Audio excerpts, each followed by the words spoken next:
poetry with people. He said, I want to enjoy poetry with people whose company I enjoy. He said, when I want to read poetry, I have two sources of good company, myself and my wife. Well, all right. He didn't try us. If he had tried us, maybe he would feel Did you read differently. his poetry? I go from Do I hot read to his cold. poetry? Yeah. Not often, but I have. Oh. Are you leaving us?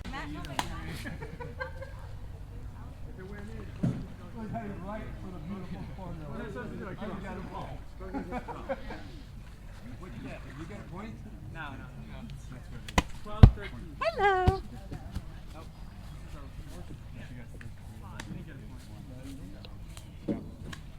$12.13.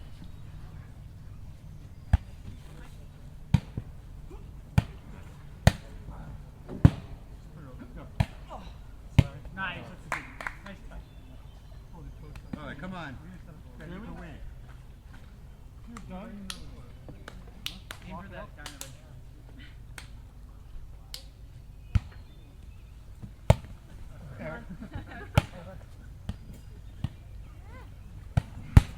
Lily, go. Over.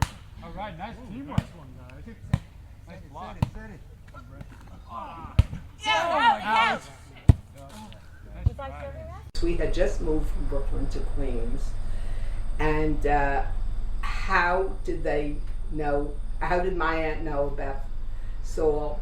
Well, his sister Anna was a piano teacher, and one of them referred a pupil to the other. I think somebody moved from Queens to Manhattan and got Anna as a teacher in that neighborhood. And Anna said, "Who is your teacher?" Because she was so impressed with the way the youngster had learned everything, including technique. And for a young kid where you didn't really dwell on that kind of stuff at the very beginning, Anna was very impressed. So Anna got on the phone, called my aunt, and they became very, very good friends, and found out, as in many such cases, that they had mutual friends together, you know. Sure. So that was a solid friendship. And with my mouth wide open in the seat in Saul's office, he said, "You know, you would like my wife." "What are you doing Saturday night?" I think this was a Thursday. So we were invited to the Kamens for dinner Saturday night, and from then on, it was a real wonderful relationship. Oh, yes. Lenny and Danny grew up together. Lenny was always in my house. Jesse, sort of between the ages of Paul and Michael, he was friendly with both of them. So it was a very, very happy relationship for many, many years. That's lovely. That really is lovely. That's how we first came up to this paradise. They had bought in. They answered an ad. That's how I think it came about originally. But the strange thing was, we knew Roz from Warrensburg, Indian Head. We had been renting up there for 3 years, but Jesse was a little bit of, I laugh because I think of Alan. He was a little bit of a mischief now and then. He had a great sense of humor and would do things that weren't socially correct, you know, for that place. And he was caught on the porch of the community house at 10 after 7. 7 o'clock was curfew for the kids, don't laugh. And Jesse defied it, and we were not invited back. So when Helen, I felt terrible, you know, and I berated Jess, and Helen thought it was very funny, and she said, "Good, now you'll come to Luzerne." So we rented the Zeevy house, where we walked like this. Zeevy house. It used to be the house that was on the site where the present Big Kamen house is now.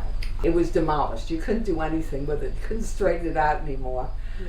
But it was glorious for us because, as crude as it was inside, it had a delightful eating area. It was screened in, and you could look out on the magic forest, so to speak. So we loved it, because what better place for breakfast? Even if it was freezing outside, we sat in rows and had breakfast out to us. That was the beginning of it. That's great. And then, of course, the day I arrived, before I unpacked, I once told you this story. Roz's friend, said, I understand you're a folk dancer. Good, we need you. Martin Rossoff is in the middle of doing square dancing with a group of teenagers, and he needs help. I said, I have to unpack my car. She said, do it tomorrow. And I was dragged off, and I kept saying, I don't know anything about square dancing. I'm a folk dancer. She said, it doesn't matter. And that was my initiation to dancing, which I have never stopped doing until the last couple of years when arthritis has taken over. But that was the beginning. In 1954, when our son was 2 years old, my husband and I came to visit my cousin, Abe Squire. Abe Squire's mother and my father were brother and sister. We just came on a social afternoon, and they were so encouraging about how wonderful it was as a place to bring up children. By that time, they had 4 children. We just had a 2-year-old. And they encouraged us to rent. So the next summer, we rented what at that time was the Berkowitz house and is now the Martinez house, with the Goldsteins in between. And we've been coming ever since. We rented for 4 years, and when we couldn't get a rental, because we came only in August, and owners would prefer to rent to somebody who would rent for the whole summer. My husband didn't want to be on the main road, and the houses that were available were all on 9N, very noisy. He preferred peace and quiet and the sounds of birds and leaves and trees, so that we really didn't want to buy an existing house. He also felt that those would be in need of a great deal of work and always needing something because they were very old and poorly constructed to begin with. But when land became available, because Pulver was selling his property, his wife was sick, and he thought his son didn't want the property. His son didn't want to build. He was very disappointed when it got sold from under him. But anyway, we bought a piece of land on the side of the mountain, and we built from scratch. What year was that? That was 1960. So you're talking about 6 years of rental? Because you started in... 5 years of rental, and 1 year we didn't come. Because you 54 you visited, 55 you started renting. That's right. So, and 1 year we rented the Berkowitz house 2 summers, and we rented the front Glasser house, the one in which the parents lived, the one that Diane just sold, for 2 summers. And then we thought we had made a commitment to rent it the following summer for August, but somebody else, actually in this house, had a fight with their landlord, and they went to the Glassers and said, we would like your house for the whole summer. So without telling us, they rented it to them, and we decided not to come. We went traveling. We made the arrangements in August. We came up in September to show Gordon Brannon, the guy who was going to build it, where we wanted it. And in a pouring rain, with a rope the length of what the house was supposed to become, with a pole at one end in Bonnie's hands and a pole at the other end of this rope in my hands. We moved between the trees so that no branches were cut. He loved the terrain, he loved the location, and we didn't use the builder that the Grants used the year before, because he insisted. They were all workers at the paper mill, and there were contractors on the side. They didn't have any real training. But Spotswood, who built the Grant house, insisted that he had to have a level site. So they leveled a piece of their land. Bonnie said, I love the nature of the land. That's why we had a full flight of stairs to get into it. But we were opposite the Todds. They had one child, and we had one child. And they said, if you like our plan, feel free to use it. We made only 2 changes. They indicated that their peaked roof leaked a great deal where the 2 sides joined each other. So our roof was 8 feet at the back, and it was one long hill. It was 12 feet at the front, and we loved it. And I wanted a tremendous overhang so that if we were away when it was raining, nothing would rain in. And all the back windows in the bedrooms and in the bathroom were awning hung windows, so that if they were open it wouldn't matter if it was raining while we were gone. And Haas, who built his house himself with very, very minor help from craftsmen, had the kitchen and the bathroom next to each other. We put the bathroom between 2 bedrooms. They had one bedroom with cross ventilation and one bedroom with only a single window. We had cross ventilation in both bedrooms with a bathroom between. And then we went home and conceived Sam. So when we came back, we decided we didn't need a bathtub. We could use a stall shower and a washing machine. So that's what we had at the beginning. The spring of 1963, we were living in Brooklyn. Avi had accumulated quite a bit of vacation time working as a vocational guidance counselor for the state of New York at Erasmus Hall High School in Brooklyn. And we didn't have much money. We had 2 small kids. Mark was 4, Susan was not quite 2, and in those days there were 2 teachers' unions, UFT and Teachers Union, and he brought home the Teachers Union newspaper, and there was an ad by Alice Coleman for what sounded like a delightful place to rent for a month in the summer in the Adirondacks. We called, and Alice invited us to her home on Bedford Avenue, the house with a red door, to see if we would be appropriate people for Fourth Lake, Lake Luzerne. So we had iced tea and cookies with Alice and her mother, and yeah, we were okay. It was the first summer after her husband Jerry Coleman had died, and Alice didn't want to be up here during the season, and but she had come up before we arrived, 1st of July, and the house was clean and very nice, and we were very comfortable. As it happened, she didn't rent to anyone after us, and we stayed 6.5 weeks for the same price as 1 month. We became very good friends with Alice.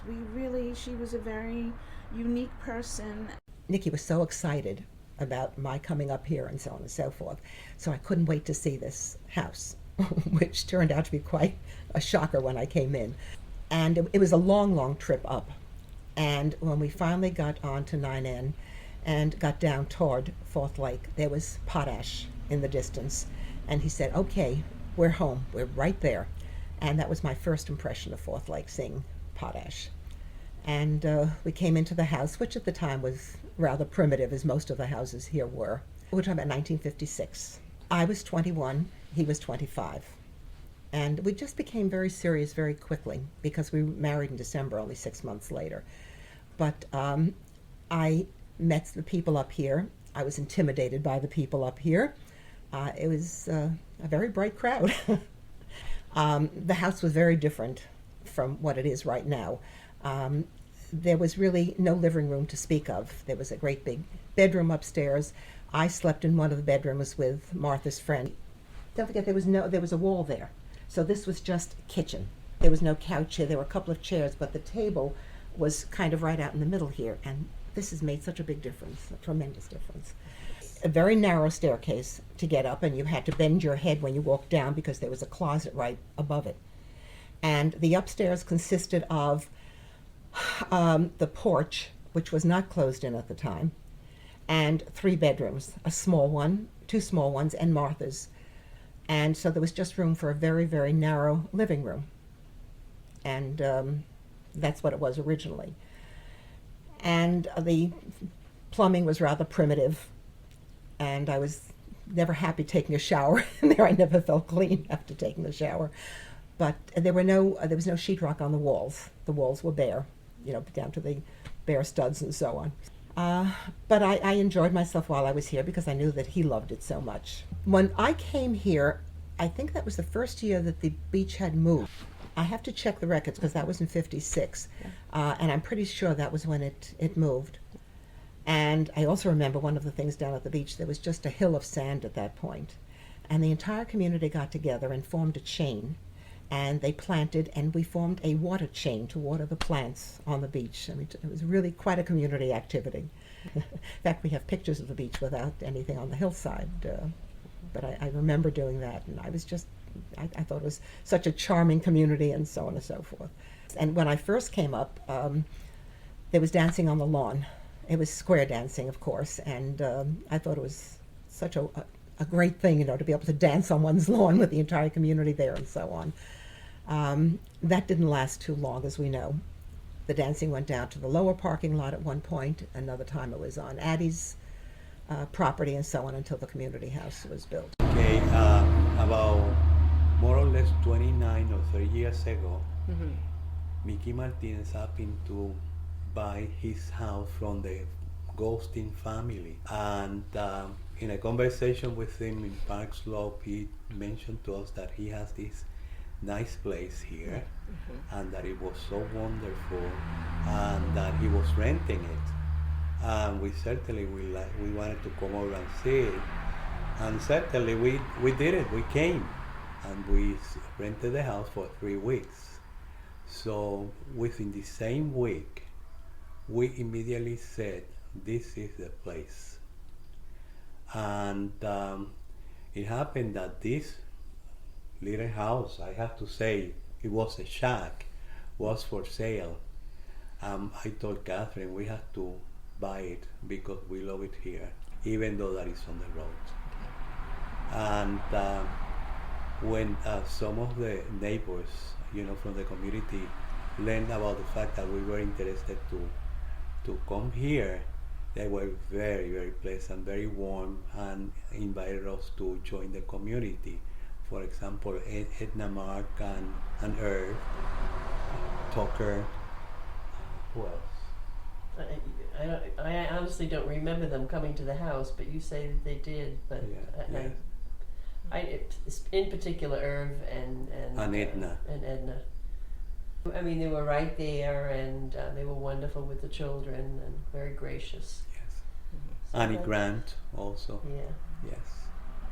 And since we started to come here, since day one, we loved it because we saw that this is a place that is geared toward help the children, instruct the children, have many, many good things for the children, and it's family oriented. And therefore, we are here, and our children love it. Especially our son, he has 2 children, and he usually comes here because he loves it too. And his children love it too. Like many of the people who were up here, I was a teacher, so I had the whole summer off. And I guess from the year, I think we probably closed in February at some point, and we came up that summer. 76 maybe, I'm not sure. I'd have to go, the deeds are back in New York, I'd have to pull them out and look. But I think it was probably 76, 77. More likely 76, because I remember that Anita was in kindergarten and the twins were going to start kindergarten when we went back that September. She's 35, so. And we really came every summer, and we would leave, a couple of days after school closed, and not go back until after Labor Day. And then as the children got older, we began to do a little bit more other traveling, and couple of summers we rented, not for the whole summer, but maybe for 2 weeks or whatever. And I think we then we both started, or I also started working in the summertime, and then we just didn't seem to come as often. We always came. I mean, the house was always open, and we would spend a week maybe, or a long weekend, and go back to the city and then be back again. And, you know, people used to always joke and tease with us that, you know, oh, you're here, and how long are you staying? And it was always, well, we'll be here for 3 or 4 days. It was like the expected response. In fact, a very funny thing happened when we were down on the beach the first week we came, and Danielle actually came down to the beach because he's not a beach person, and Al Fertel said to him, you know, this is part of the membership, which was really very, very funny. Coming to the beach is part of the membership because, you know, it was very unusual to see this man on the beach. But it was a wonderful thing for the children, and they have very wonderful memories, and riding their bicycles around and around on that Ivy Lane, that's called, and they learned to swim here. It's a very positive kind of place for children. Every child is the smartest child on the beach, and every child is beautiful, and it's a wonderful way to grow up. It really is. Hi, that's me, Marion again. Actually, my parents did not buy the house. My grandmother and grandfather, my dad's mom and dad, bought the house. It was in, I don't know when, probably in the 30s. It was just a little hunting cabin. That's all it was. It was one room and a pantry. And then when my dad was born, I think they added a room. And then later on, when my sister and I were born, they added another room or two. And the house kind of just got put together slowly.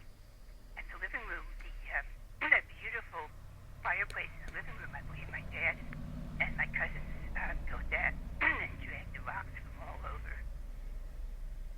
So when I was born, the house was already there.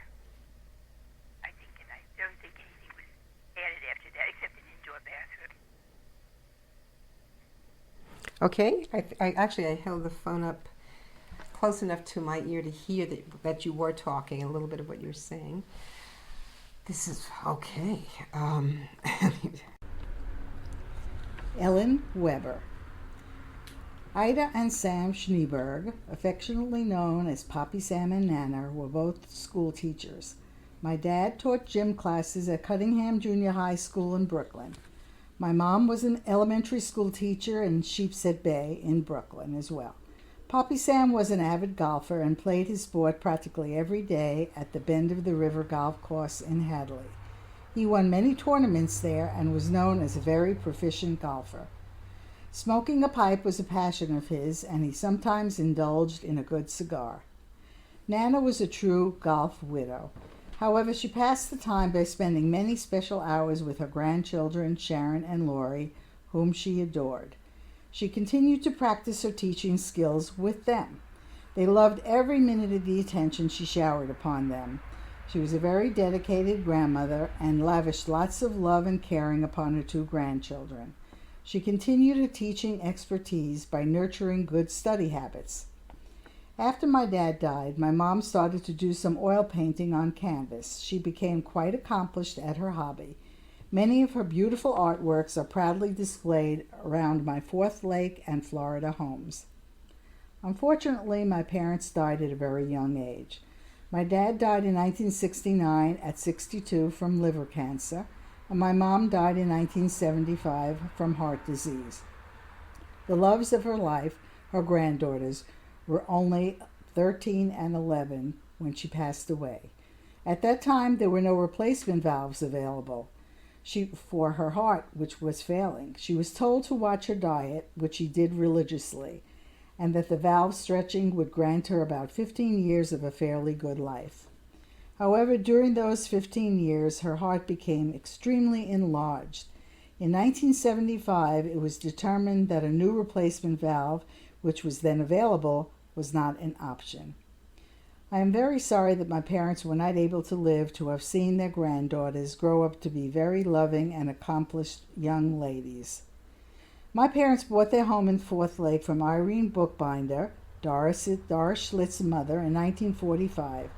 At that time, the house had 361 square feet, which is 19 by 19. The house was enlarged as time went on and now serves us very well.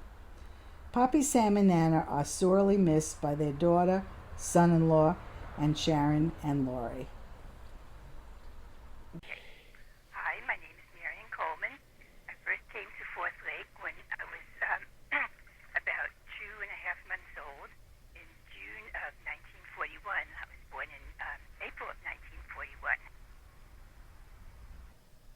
Actually, my parents did not buy the house. My grandmother and grandfather, to my dad's mom and dad, bought the house. It was in, I don't know when, probably in the 30s.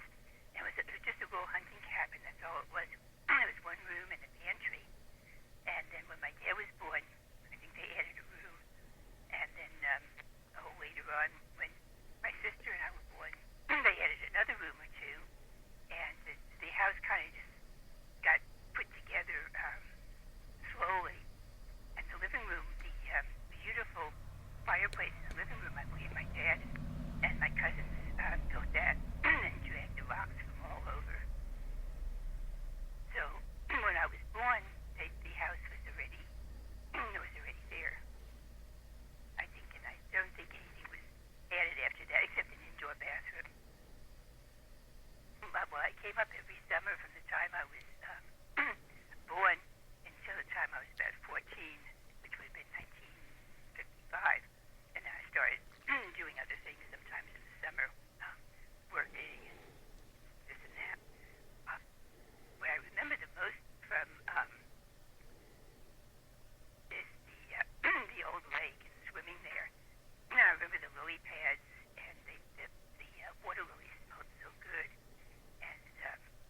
And there were leeches all over the place, so every time you went in swimming, you had to come out and get the leeches off you. And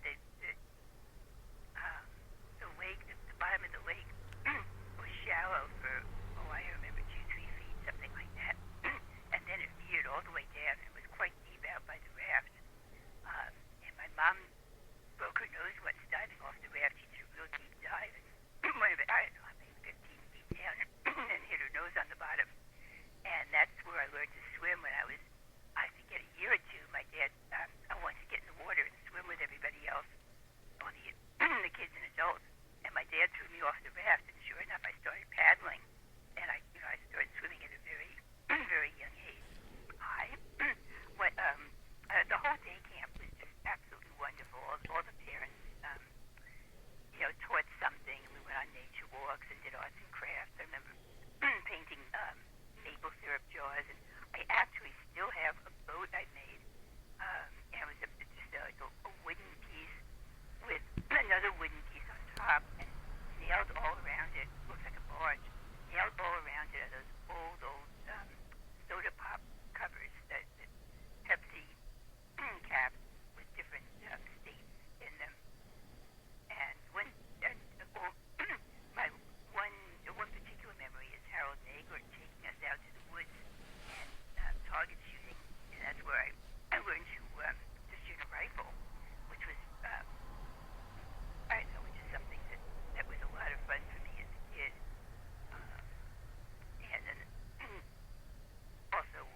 It heads back to 1985 when we had a cabin over in Hadley.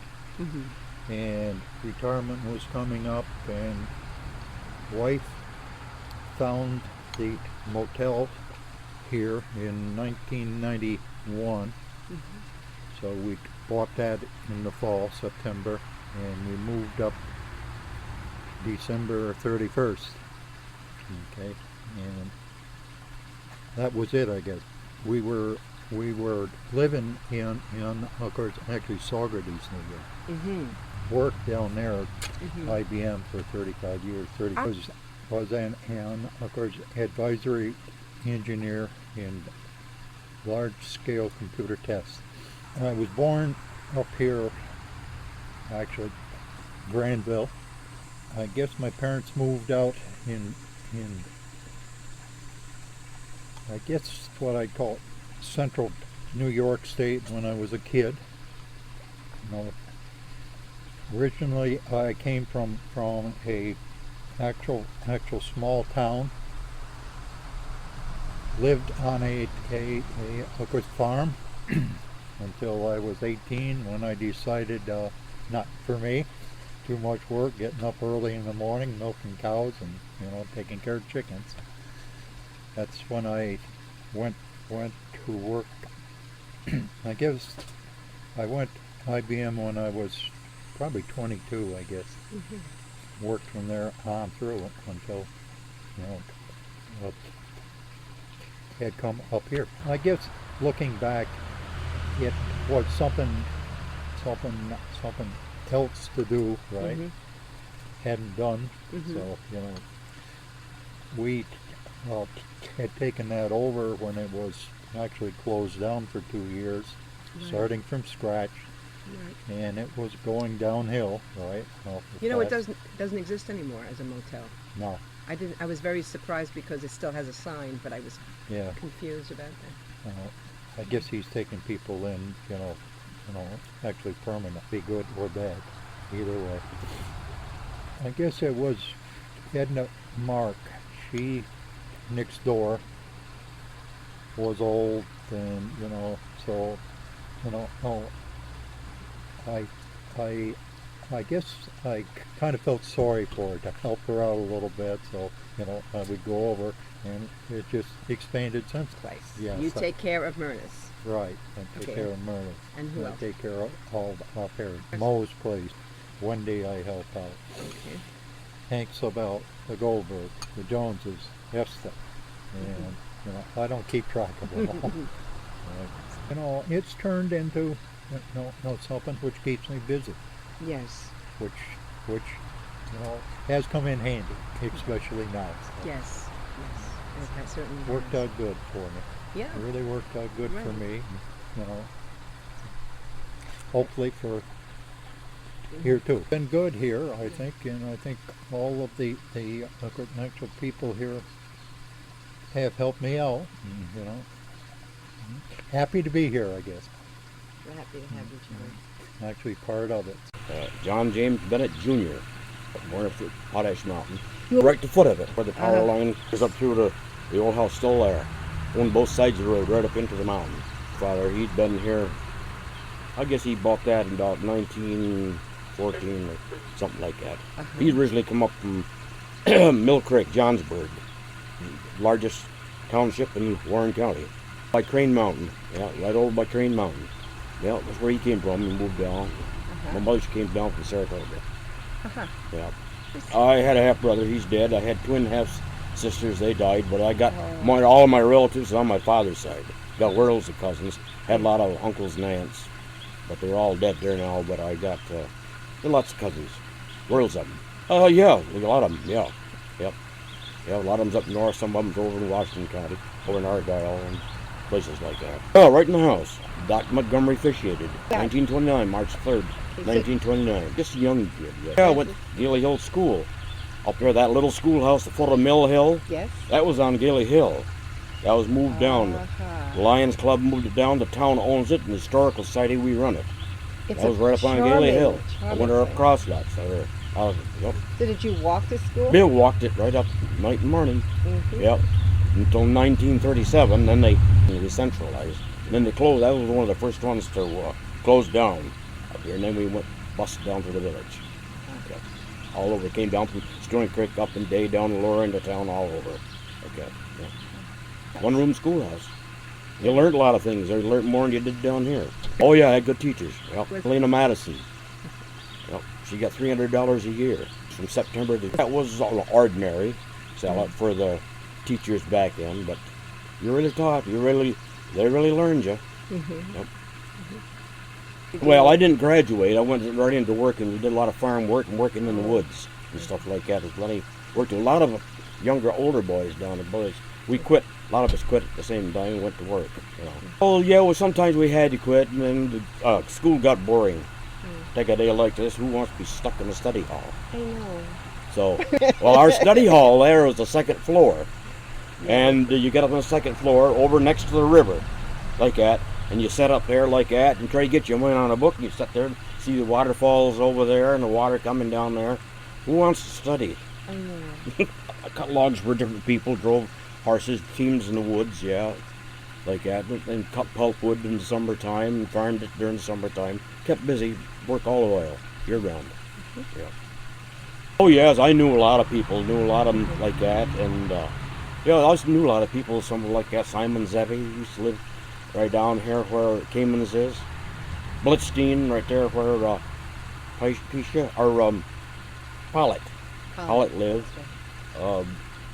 Knew bookbinder as Irene's father, Irene Slick's father. Yes. And Doris. Yeah. Why do you call her Irene? Irene, that's Irene is her mother. Okay. That was Irene, and then Anton Bookbinder, they married Irene, and they were the Doris's father. Billy Clipper, he lived right down where Motz is. I've heard about him. He sounds like a character. Yeah, he's a character, all right. Thomas is right down here where they used to have square dancing, right next door here. Yes.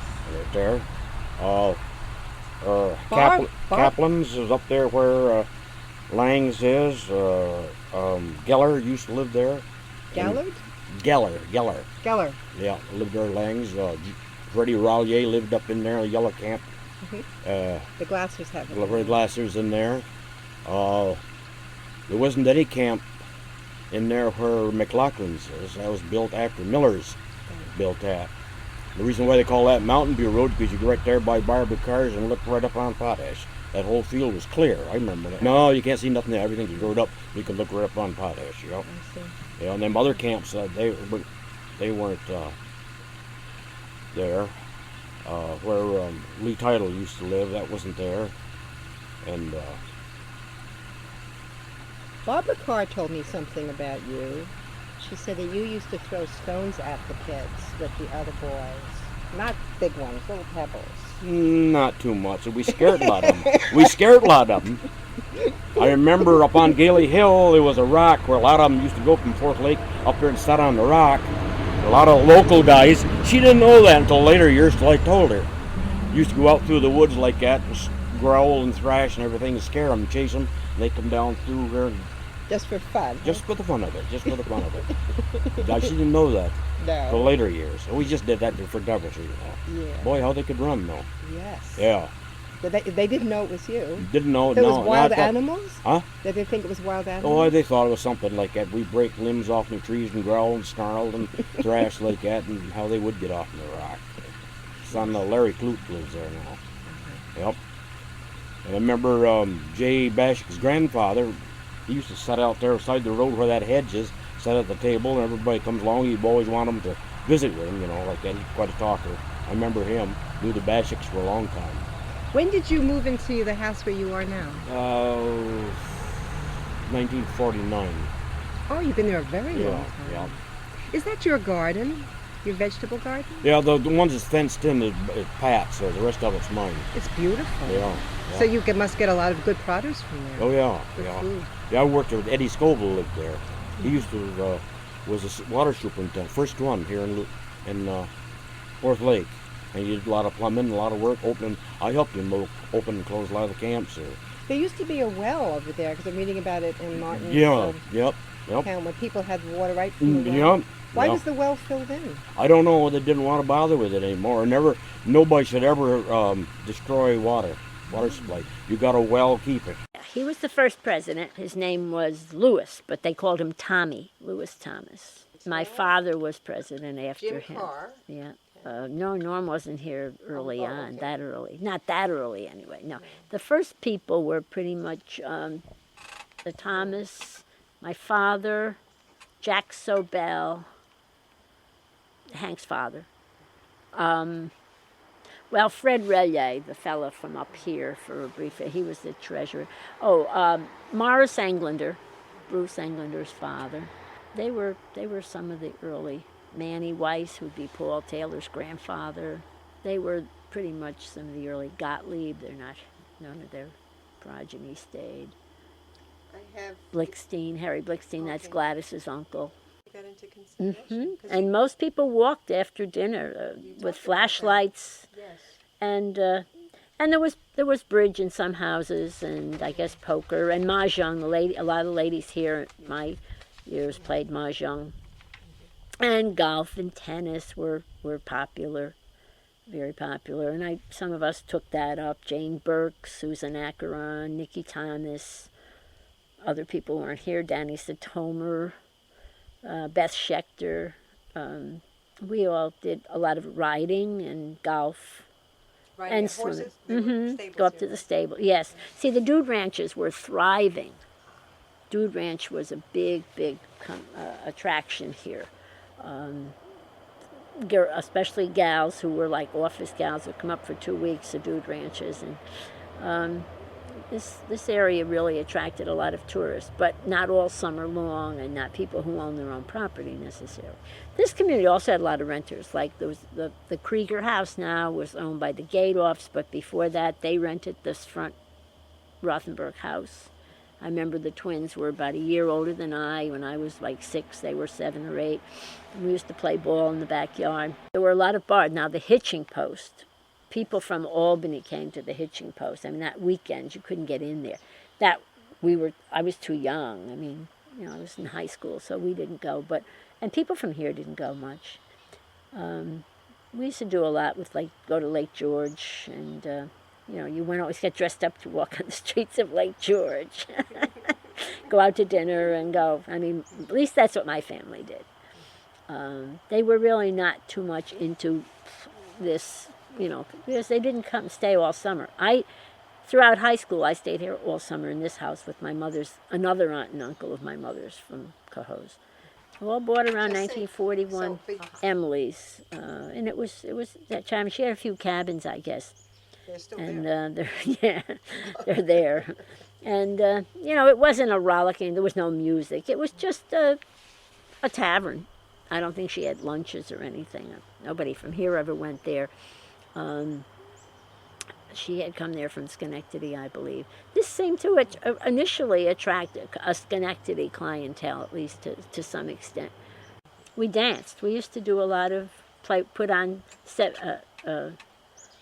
78 records actually first, and then 33, and mostly 78s and dance. We had quite a crowd. Hank Sobel's sister and I, and we were, Nikki and I, instrumental, and it wasn't a pairing, but there was a big crowd of us. But the boys would walk you home.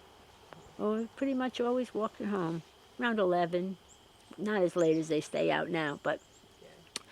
And we used to go up into the woods and cook potatoes sometimes outside, and go up to a place called Three Rocks, which was on Homer's property, but you had to go under a barbed wire fence and over a creek to get to it.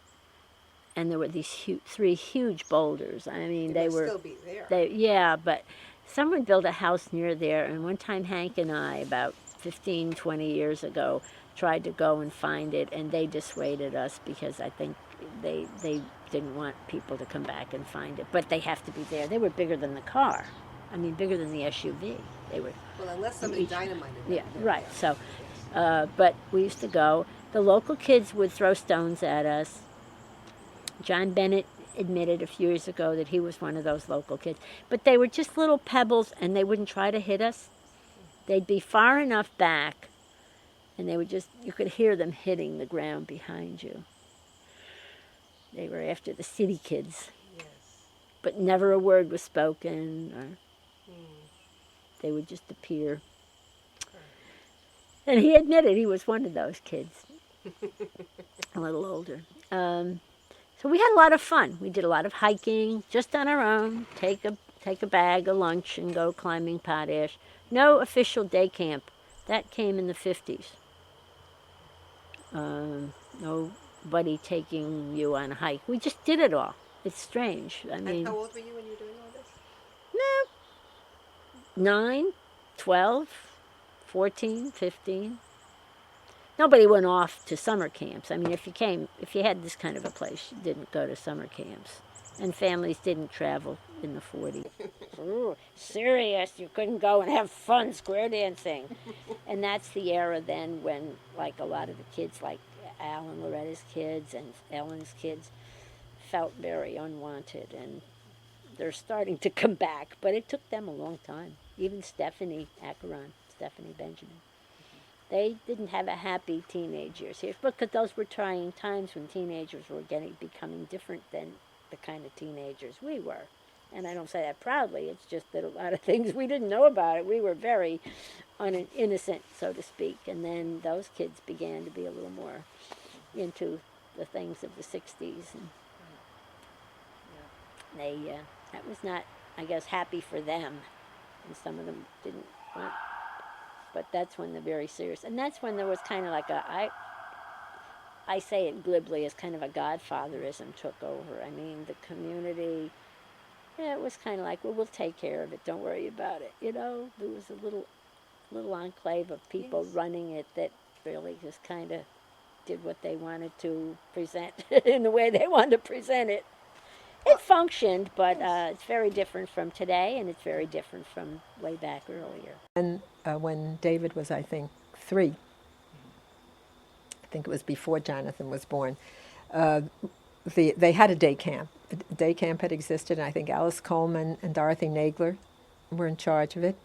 And their children outgrew it, and they transferred it to people with younger children, and the titles moved up, and they had moved in, and Helen and Saul came about that period, within a period of several years. And so we set up a new day camp to accommodate the children then, both renters and people and owners. The Clarion, actually, I don't know if it says it here, but I know that some form of the Clarion existed when my uncle was the head of the community group, was not an incorporated association at that time, as I don't think. No. And so they started it, and Jerry Coleman, who was, I think he was an English teacher, but also a writer, and I'm sure you know what Superman comics, you know. I don't know what else he wrote. That you remembered for what you really got famous for. Yes. And they started, it goes all the way back. And it existed until there was no more day camp. All the kids were grown. One of the issues here is that we are reviving it, so it had been gone through a period of dormancy. Well, the 58 says they're reviving it. It had a long dormancy. That was after the adults were no longer interested in it, and there weren't enough children to do it. So that, but. It's and now we have a new Clarion, which we just received. So I think it's a nice and ongoing had thing. Revived one a couple of summers ago. Right. It's kind of a thread. There is a thread, yes, and of course now. But my parents were close with the Peters. My mother and Evelyn got along very well. Max seemed much quieter. Evelyn was a very strong-willed woman. She was an artist, and I believe she was an art teacher. Max was a mathematician. I think my father got along with her because she was my mother's friend, because my father and she, I think, were maybe too much alike in some ways. She was a very strong person, and some strong people don't like other strong people. And more power to her that she was a very strong person. And my father used to tease her because she was a bird watcher.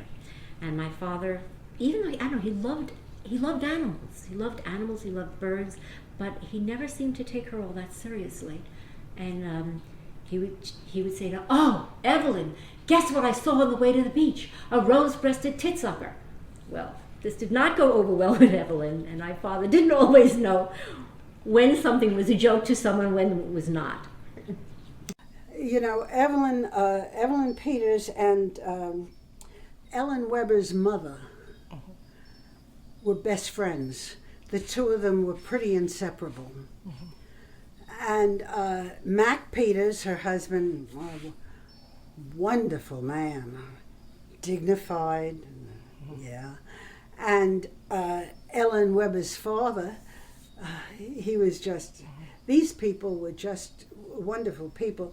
Ellen Weber's father was a certified Red Cross examiner, and he was the one who gave all of the tests to the kids for their Red Cross, for their senior life-saving, for all their, as they came up, and then eventually all the life-saving Red Cross stuff. And he gave all the tests.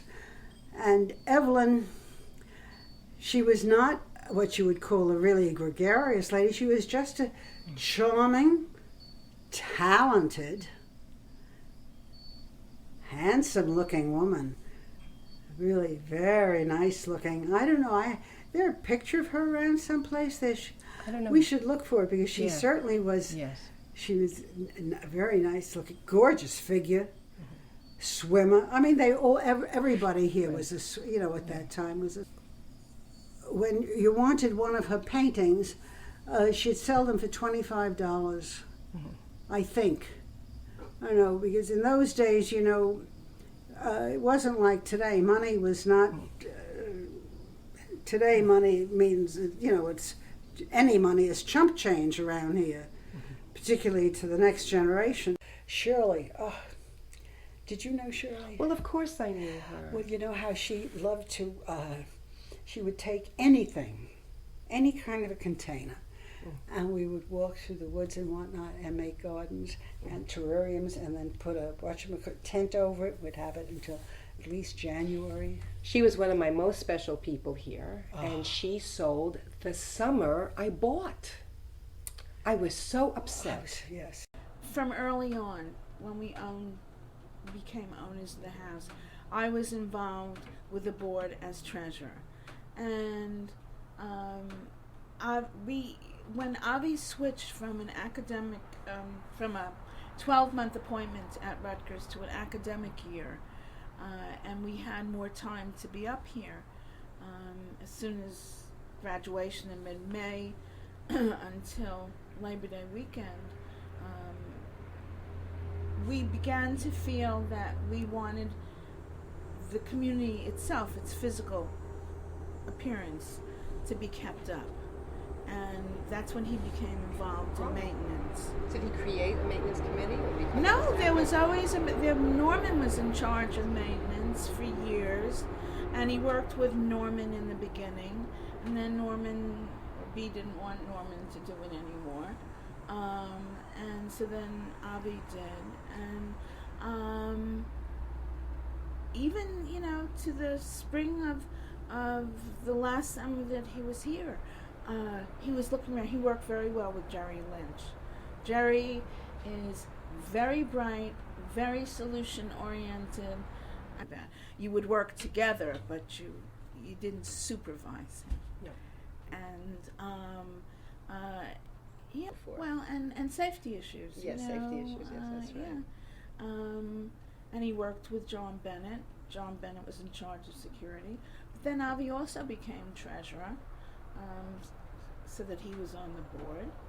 Two very vivid memories that I have that I just want to make this complete as an archive. One is in the early years, coming up for the summer, just arrived, and Jesse, by then the Levys were here, I guess, and Justine and I have been friends for many, many years, and Jesse comes and joins us, and we start walking off together, and we're right on 9, and when along comes Charlie Glusker. Did you know Charlie? Well, Charlie and Sarah are truly legendary figures in my mind here. There were all these legendary people were here. Sam Aronson and Lucy, and at the height of their powers. The Gluskers, of course, were elderly. God knows how old they were, but they might not have been that much older than I am now. But to us, he was an old, very old man, and he was. I believe he was even then in his 70s or 80s or even more. So Jesse and I are walking, and there's Charlie Glusker coming along with his cane, and he says, he waves to us. He says, "Where are you headed?" So we said, "Well, we don't know. Maybe we'll go." "No, where are you headed? What you gonna do with your lives?" And he wanted to know what we were gonna be doing. Where were we in school? Where were we headed? It was a larger question. And that's the kind of guy he was. He was an old line teacher, very sharp, very much concerned, I think he was an ex-Boy Scout counselor, very concerned about that the youth, and especially the Lake Luzerne youth, Fourth Lake youth, would take productive paths, whatever they may be. And he wanted to know that we were thinking about it. And even if we needed any advice, he would be glad to give it. And to this day, Jesse and I joke, "Where are you headed?" And the other one, and then of course you can't talk about Charlie without talking about Sarah. So one thing that gives me great pleasure is being old enough to have experienced both Charlie and Sarah. And Sarah was known for her pies. And she would bake I think they had a tree. I think they had an apple tree. But I'm not sure what kind of pie it was. But I think it was a fruit that I believe she grew. And every summer she would bake a pie for us. And she'd come over and personally deliver that pie. And we looked forward to that pie. It was the best pie I ever had to this day. And better still would be occasionally she'd invite us to their house to eat her pie on their porch. And I distinctly remember doing that with the Gluskers, which is a really cherished memory. And unfortunately they died some summers after that, but it's still a thrill to have that connection. That's a really important connection to the old Luzerne. And the other story I was going to tell you was getting to know Homer and Marion. We would, like a lot of the kids, we visit them and go up to the farm. But I was really interested in the farm itself and the workings of the farm. And I guess maybe now I'm 10 or 11 or something, 12, so that I could go up there and actually talk to Homer. And I remember him taking me into the barn. This is when it was a full-fledged dairy farm. Everything was in operation. And they brought me into the barn, and I saw watch them milk the cows.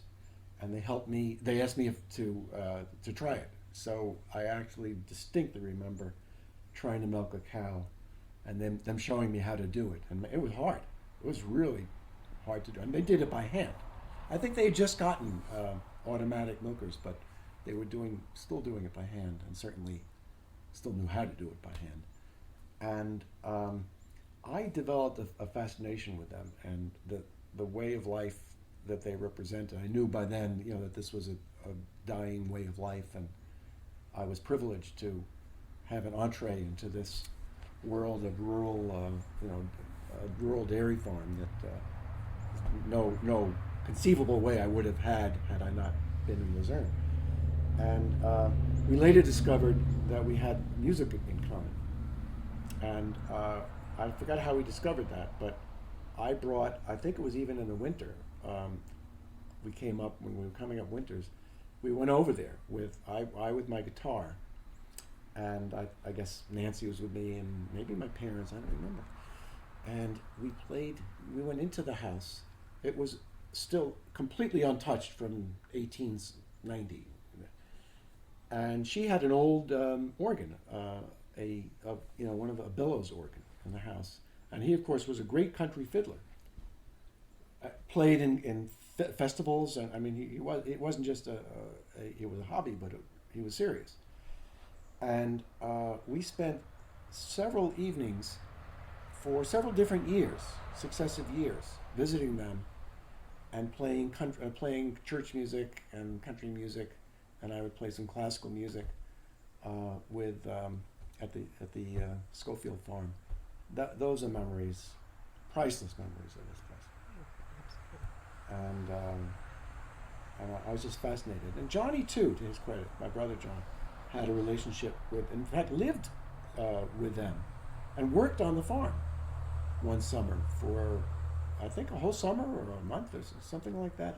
Actually lived on the farm. And he has a wonderful picture of Meredith, who did you know any of these people?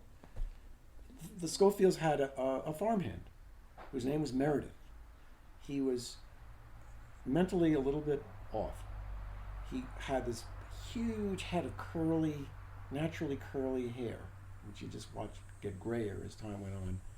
A real country boy, don't like this. And Johnny, and he wore, jeans with the suspenders. He was the real thing, a real American farmhand. And John has a wonderful photograph. When he was in high school, he became interested in photography, and he has a wonderful photograph of Meredith. Unfortunately, not one of Homer and Marion that I know of, but Meredith. I distinctly remember that connection up here, which I really treasured. I knew then, I was lucky to have that. And Patricia, Pat Nagler, had an even closer connection to them. But at least I had whatever we did, and especially the music. And then we visited Marion after Homer died, shortly up to the end of her life. And she told us the whole story about this horrible business to grab her. Were you familiar with all this? Dave was a great wordsmith, and so was Nicky. Dave and Nicky used to play Scrabble, knock down, drag out, games of Scrabble like you wouldn't believe. I mean, I wouldn't go close. I mean, I'm pretty good with words, but I was not in that league. Nicky and Dave played Scrabble for blood. Okay. So will you do the setup for it, or should I say? You say everything. This is written by Saul and Helen Kamen on my mother's death in 1999. And it's Ode to Edna by Saul and Helen Kamen for Luzernites who loved her. Edna will not go quietly to her grave. To whatever hereafter she will surely rave against injustice, inequity, all the sins of mankind, and thus remain forever in our hearts and mind. A unique concoction of vitriol and charm, she often criticized, but dealt no harm, although she practiced prima non nocere, of acerbic wit no woman could compare her. She was expert at piano and at stove, her music precious, her cooking a trove. She excelled at desserts and noshes, and more mundane dishes like kishkas and kashas. Mother Courage. She fiercely fought her own ailments, cared lovingly for Irving in his predicaments, beamed pride and love for Joel, Peter, and Thea sans bounds. Credit and honor belong to those in whom it is found. So now, goodbye to our dear Edna. May your spirit continue to hurl at ignorance, injustice, and hate. You shall have our love and trust. We are your compatriot. Compatriot. Isn't that lovely? It's beautiful. Yeah. Yeah. It's right. It should be continue to hurl. Yeah, Spirit that's right. Yeah, little typo there. Annie and Martin Rossif were very important in my life, particularly Annie.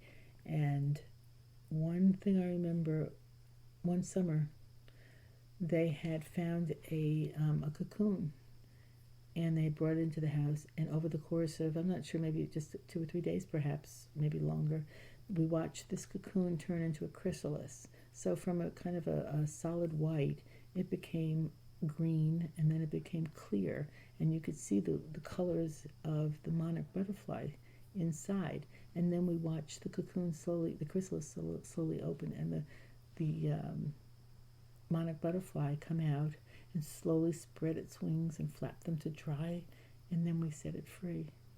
I still remember it as being miraculous, and that was on their back porch. It's a beautiful memory. It was. Lucy Aronson was just a wonderful character, with her hats and her big earrings and her flowery outfits, and she had I think she probably had a difficult time up here because she was not like the others. She didn't play duplicate bridge and square dance, and she had a whole different view of the world. She was a true character, and I do remember every now and then going by her house, and she'd be outside in a bra. You know, women didn't do that, and but she was always interesting and always loving, but she would talk about sex, and in a way that people didn't talk about it then, and it was mind-blowing in those days. Oh, Roz was my favorite. Roz and Dave were two of the most wonderful people I've ever known. They seemed to have such a great relationship. I never saw either one of them get angry. They were accommodating and caring and sweet and gentle. Dave was such a gentle man. He was I remember him as being a big, gentle man, and which was quite different from my father. As much as I adored my father, he was not a big, gentle man by any means. And I do remember one summer, Judy and I decided to walk to town, but we took the wrong road. Instead of taking Schofield Road, we took Haley Hill, and it was getting late in the afternoon, and we were so glad to see Dave's car drive up. And not a word of a recrimination or anger at all. We just happily got in, and he drove us home. But we did have an interesting incident with Roz and my mother one summer. We were 13. Barbara Lyonoff, who used to own her family used to own the old Lang house in those days, was a year or two older than we were and a little more worldly. At that point, they had sold their house, and they had bought a very large place on the east side of Lake George. And somehow or other, we got connected up with her that summer, and she invited us to her home and to go on her cabin cruiser, and we did that. And then we came back to the community for some reason, and people didn't have phones in those days, so we stopped at Potash Inn because she wanted to use the phone there. And Judy and I were a little nervous about this because the Potash Inn was the Potash Inn. You didn't go near the Potash Inn. And so we kind of waited by the doorway while Barbara went in and made her phone call and then came back, and we continued on our way. The next day, we were called into my house and we walked in and we saw my mother and Ross sitting on the sofa, and they said they had, looking very serious, and they said they had something very serious they wanted to discuss with Judy and me.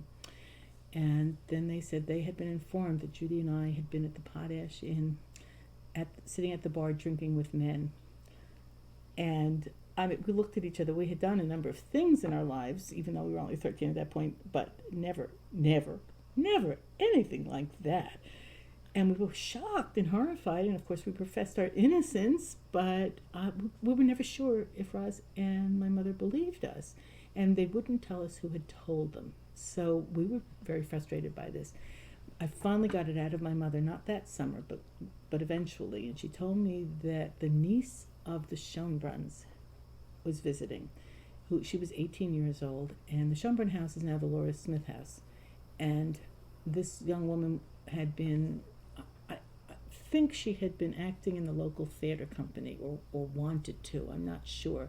And she apparently had seen us there and told our parents, but she made up a story because although we were physically there, we certainly weren't doing what she said we were doing. Why did she lie? I have absolutely no idea. And this was already the next summer, so we couldn't even say anything to her. So, but I've never forgotten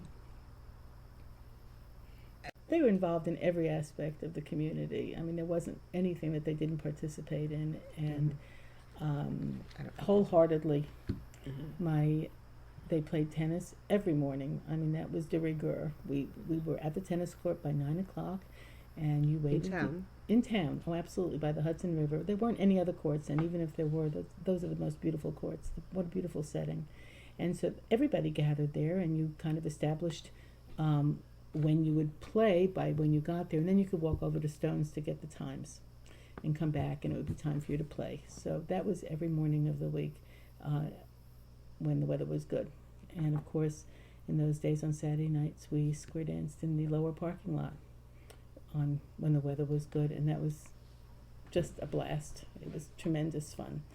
And I remember that when I was 13, I had an unbelievable crush on Sky Todd, and I didn't know if he knew it or not. Thinking back, he was really a wonderful guy, because I would watch out my window and to see when he left his house to walk down on Saturday night, so I could accidentally bump into him, and we'd walk down together. I found out later the whole community knew, but I didn't know that at the time. He was 19, I was 13. So that was a lot of fun. My parents played duplicate bridge and regular bridge, and everybody socialized every night at just about everywhere. They tried new restaurants. They were in each other's homes. My parents built a very large porch on our house so that they could have 2 squares dancing to practice, and they both participated in the day camp. My father would take us to play tennis and play with us. He'd take us horseback riding, and my mother did, I don't remember exactly what she did. I know she was very involved, and of course she baked for everything. She was a wonderful cook and a fabulous baker. They swam every single day, rain or shine, no matter how cold the water was, because for them it was never cold. And I think they were a little disappointed that I think the water's almost always too cold. I believe they played volleyball. I remember games where the youngest person would be 5 years old and the oldest would be 85 years old. So was it on the beach too? On the beach, on the beach. Not quite as nice a court as it is now, but we all played. Huge age range, and it was. And then I remember the community house being built and coming inside for the square and folk dancing. And of course, they were very active folk dancers as well, and took bridge lessons with Martha and Meg, and did everything. Very social people. Very social.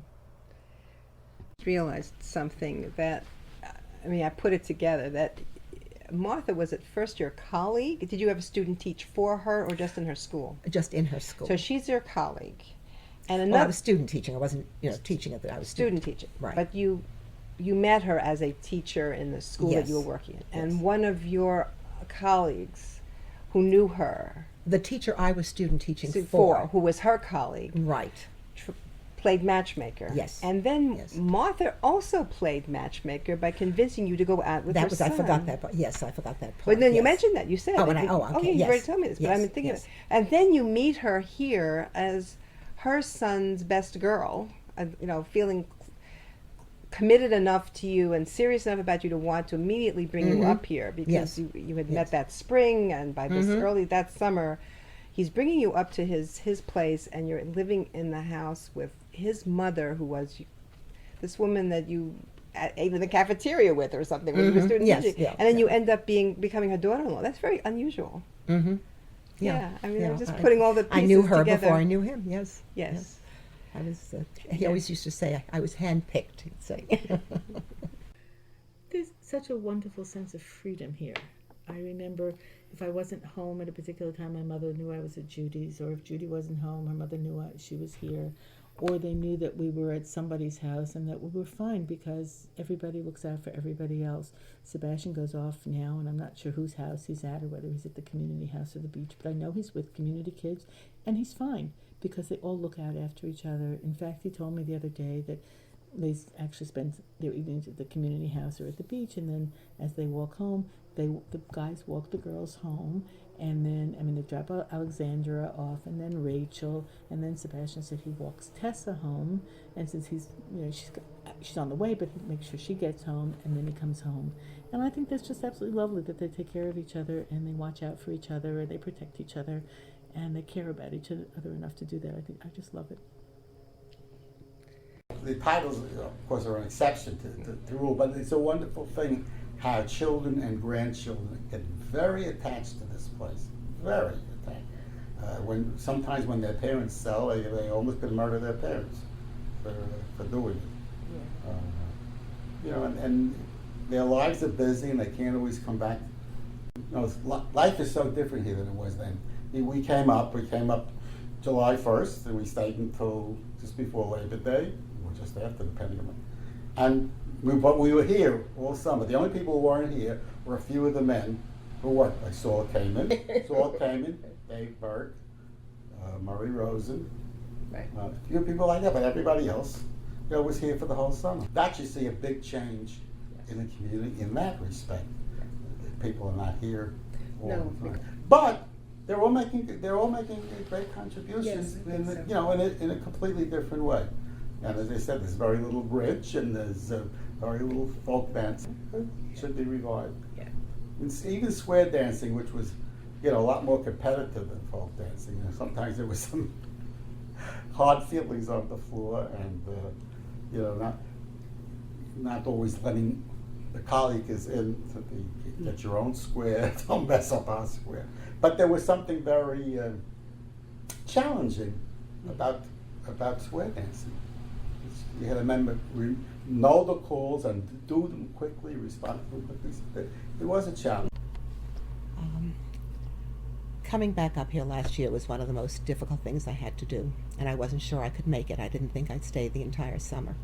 But once you're here and you're with people you know, some of whom you know for 50 years, and you become involved with the community here, you just understand why you keep coming back year after year and why you will come back year after year. So. One of Nikki's idiosyncrasies was to leave pennies heads up in different places. Sometimes on windowsills, sometimes in the crook of a tree, all different strange places. And he would do this every time he left somewhere, especially up in Luzerne. And we would come back the next year and we would find them all over the place. And I remember saying to him at one point, "Why do you do this?" And he said, "Because if I can come back and find them next year, it means I made it another year." So we are still finding the pennies. I love the beauty of this place. I hope they keep some of it forever wild. And I love, as you know, swimming early in the morning. When all you have are the birds, the water. And this feeling that you're in paradise. And that's just the way to put it. So I hope we preserve it.